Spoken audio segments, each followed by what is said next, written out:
ఏంటి కేవలం 15 days లోనే వీలే ట్రైనింగ్స్ ఇస్తూ 100% బ్యాంక్ లో జాబ్స్ మావా, అది కూడా assistant manager and associate manager. మరి రీల్ లాస్ట్ వరకు చూసాను మావా.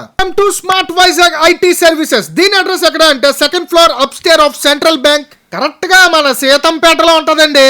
డిగ్రీ బీటెక్ ఎంబీఏ పూర్తి చేసినా సరే జాబ్స్ లేదని బాధపడుతున్నారా? Then no worries. సీతంపేటలో ఉండే స్మార్ట్ వైజాగ్ ఐటీ సర్వీసెస్ వాళ్ళు కంప్లీట్ గా బ్యాంకింగ్ సెక్టర్స్ లో 15 days లో వీలే ట్రైనింగ్స్ ఇస్తూ 100% బ్యాంక్ జాబ్స్ లో అయితే బిగ్ ప్లేస్మెంట్స్ చేస్తారు. ఫస్ట్ మీరు degree or BTech or MBA పూర్తి చేస్తే చాలు, వీలే ట్రైనింగ్ ఇస్తూ మీకు associate manager or assistant manager గా ఆన్ ఆల్ నేషనలైజ్డ్ బ్యాంక్స్ లో వీళ్ళు జాబ్స్ అయితే మీకు ప్రొవైడ్ చేస్తున్నారు. డిగ్రీ ఆర్ ఎంబీఎస్ పూర్తి చేసి ఎవరైతే జాబ్స్ గురించి చూస్తుంటారో మీకోసం అయితే ఇది ఒక మంచి సువర్ణ అవకాశం చెప్పొచ్చు. కేవలం 15 days లోనే మీరు ట్రైనింగ్స్ పొంది ఒక మంచి నేషనలైజ్డ్ బ్యాంక్ లో మీరు associate manager or assistant manager గా 100% మీరు ప్లేస్ అవ్వచ్చండి. ఇప్పుడు ఇక్కడ కనబడుతున్న నంబర్స్ కి కాల్స్ చేసి స్మార్ట్ వైజాగ్ ఐటీ సర్వీసెస్ వాళ్ళని సంప్రదించండి. Okay, bye.